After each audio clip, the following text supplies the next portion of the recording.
Hi, Tori. My name is Jake, and I am a therapeutic clinician here at Jake's Apartment Incorporated. And before we get started, I just want to let you know a couple things, okay? So, this is a safe place, and we can talk about anything you want to in here, and it doesn't leave this room. Okay. That said, there are a couple situations where I might talk about some details of what we discuss in here, like if I were in a consult with my supervisor, or if I if you made any threats of harming yourself or another person, I would have to report that as well. Mm-hmm. But other than that, welcome. Thanks. And why are you here today? What brings you in? So I'm here today because my father recently passed away. He had some problems with drugs for most of my life, and yeah, it's been really difficult. I have had a lot of trouble eating or getting out of bed a lot of days. I haven't been seeing my friends. I broke up with my boyfriend, and I'm not doing too great in school either. So, Well, it sounds like a whole cascade of tough things happening all at once. yeah, it definitely feels like it. So, let's start with Dad. So you said he passed away recently? Yeah, he passed away about 2 months ago. 2 months. Yeah. That's not easy to go through. No, and I live with my mom, but she also has some problems with drugs. She's always either, really high or really low, and I never know what to expect. So that's made it even harder. So, in the midst of all this chaos you have going on, you don't even really find that solace at home, that foundation that you're looking for. Yeah, like my ex-boyfriend, he lives with me and my mom, but it's like I know he's just trying to be there for me, but I don't know. It feels like impossible to let anybody in right now. So It feels impossible to let anybody in. What do you mean by that? it feels like this is just mine to carry. I don't know, like I don't want to have to drag anybody into my own suffering, you know. Do you fear what would happen if somebody did get dragged in? Yeah, of course. There's a lot of things to fear about that. What do you think might happen if somebody understood your pain? They would be scared of who I am. Scared. Interesting. Scared. It's a big emotion. So it sounds like you have all these people who are very close to you, but not so close that they would see what they're going to be scared of. What do you mean?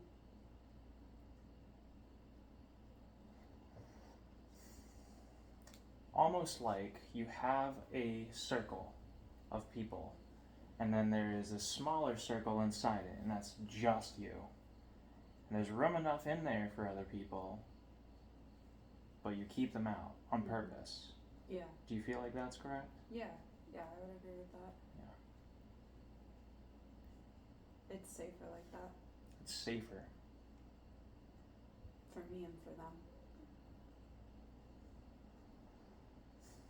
You touched on how it would be safer for them. How would it be safer for you? Because I feel like people I can't rely on people like that. Can't rely on them. Why not? I mean, who have I been able to rely on my whole life? So, It's a heavy statement. yeah, I mean, that's one reason why it's safer. So,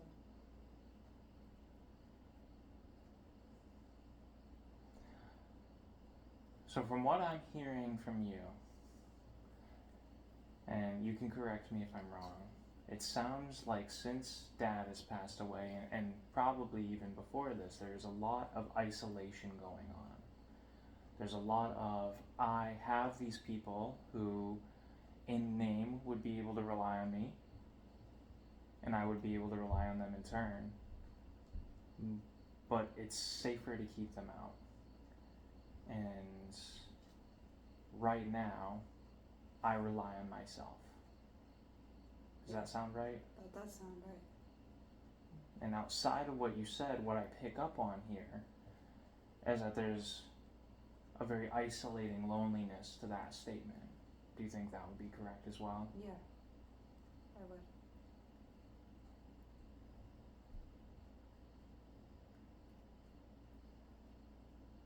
So you're in therapy today with me, Yeah. which says to me that if this solution was getting everything you wanted, you wouldn't be here, right? Yeah. That if keeping people out of your inner circle was effective, you wouldn't need the help. That's So right. what are we looking to get out of our time together? I want to be able to trust people outside of myself, even if it's hard or scary at first. I think I've just been let down so many times that I expect it from everybody habitually. You expect that people are going to let you down. Yes, I do. So if I'm able to push them out before they get the chance, then they won't let me down. So, It's a very insightful statement. With someone that is putting that level of work into their life and relationship, that they understand it on that level, it sounds to me like you are doing what you know to be the best solution. So in order to get some value out of our time together, it sounds like we're going to do some work to find better solutions. okay.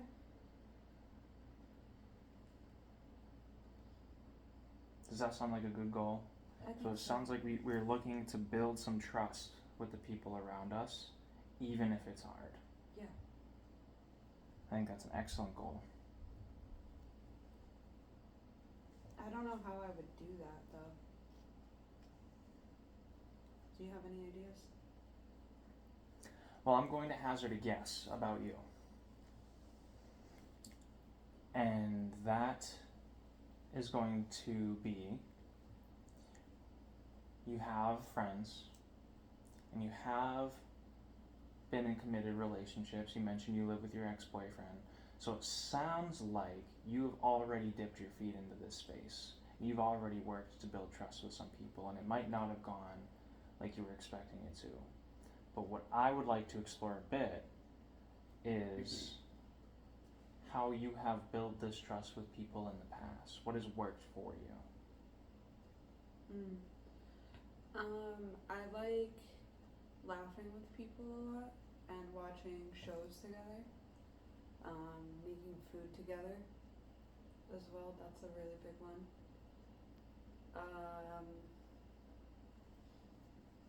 Or like doing artsy things too. So like painting or drawing. So, It sounds like you like to connect over shared activities. yeah, that sounds right. Sounds like a really good icebreaker. Mm-hmm. seems like something you're pretty good at, from what I'm hearing. Something. You have a lot of options. Yeah.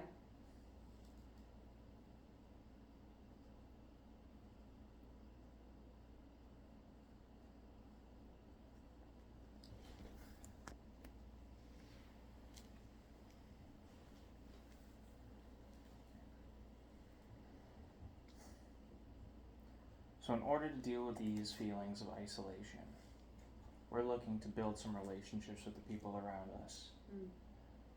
But with the myriad of problems that you mentioned at the beginning of this session, I would also assume that there's some other things in your life you want to fix. So what else would you consider working on in our time together? I wouldn't say that I have the highest self-esteem. There's a lot of days where like I'll look in the mirror and I won't exactly like what I see.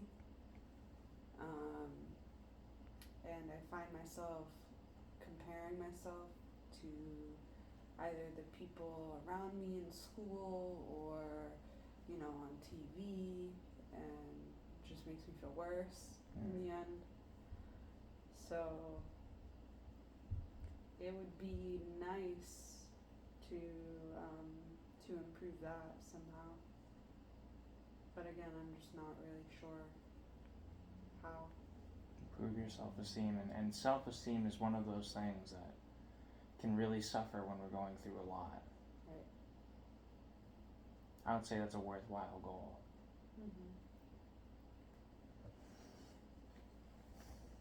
I would like you to participate in an exercise with me, Okay. if you so chose.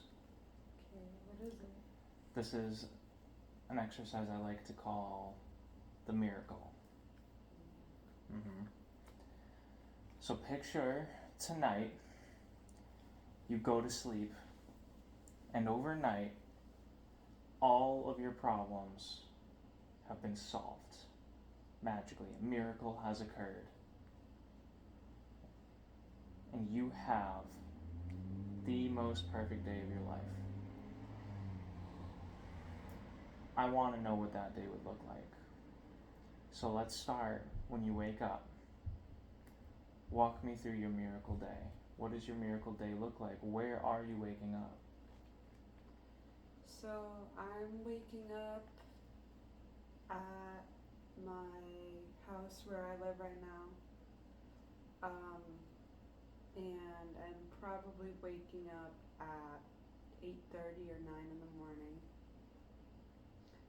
I brush my teeth and I shower. I go downstairs and my mom made breakfast for me before I go to school. So I eat that and I have enough time to eat it. That's a big one. What are you eating for breakfast? I'm eating blueberry pancakes. Blueberry pancakes. Yeah, and That's bacon. our miracle day food. That must be a special food for you. Yeah. She used to make it for me all the time growing up. So, I would go to school, and then I would have a substitute teacher for every class. And I would get out early, and then me and my friends would go hang out, get some ice cream, maybe go to the mall. And then later that night when I got back, I would watch a movie with my mom and my brother. Which movie? Lilo and Stitch. And I think that would be the miracle day. That would be your miracle day. It sounds like there's a lot of wonderful connection in there, and a lot of harmony too. So in our time together, what I would love to work towards is making that miracle day happen, or as much of it as we can. Okay. And it can be as complicated as repairing some tough relationships, and it can be as easy as making some blueberry pancakes. Okay. And I think that provides us with an excellent guide of how we can move forward. Definitely. So we're setting some good goals. We're talking about building trust between people and breaking that ice over some shared activities. Yeah. And building our self-esteem, and it sounds like our miracle day has all of these things, right? Yeah. So what would need to happen for your miracle day to go as well as it can? It feels like it's been harder to take care of myself since my dad passed away. So even things like showering or brushing my teeth or eating food are all like a struggle for me. So being able to do all of those things and not get exhausted would be great. But I don't know how to do it. It just feels like I'm so sad all the time. So this sadness contributes to this low energy and makes it hard for us to take care of ourselves. Which in turn makes me feel worse about myself. That's where we have the best self-esteem ever. Yeah.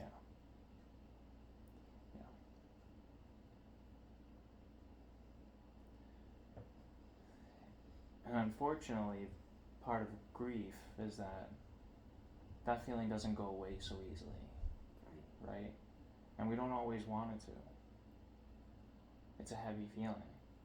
It feels like if I have a day where I am able to kind of take care of myself, or I make it through not so bad or without crying as much, I feel like guilty for it. Like I should, I don't deserve it. Like I shouldn't be happy right now, you know. Now, I don't know if you know this, but those feelings are completely normal when you're dealing with something that you've dealt with. And many, many, many people have felt the exact same way you do regarding death. I don't know that doesn't make it any easier, but I want you to know that as a human, you are functioning as intended. Thank you. Death is hard.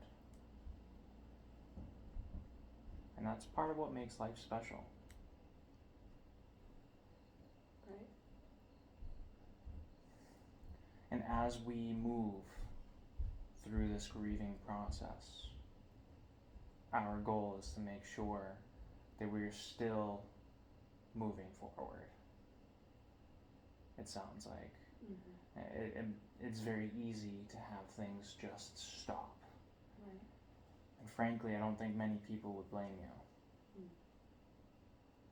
But you see areas in your life that you would like to have improve. And we can make that happen. Even with those tough feelings we're working through. Yeah. So, I think it starts with our energy levels in flux. How do we manage them so that we're still taking care of ourselves? Right? And I think that would mean we're having strategies to build our day around, right? Like making sure we're getting enough sleep. Getting ourselves into a good routine with a schedule. Do those sound like things that we can do? Yeah. I think so. Yeah.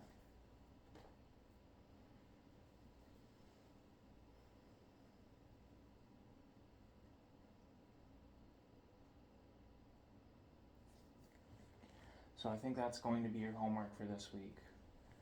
Okay? We're going to start off with the very, very basis. We're going to start our day up good. When we want to have a miracle day, we need to start it off with a good night's sleep and a schedule to follow. Okay. So next week when I see you, we should have our schedule made up and some plans to get some better sleep. What do you think about that? That sounds good to me. Awesome. All right. Well, Tori, it was fabulous getting to meet you, and I look forward to working together. Thank you. Sounds good.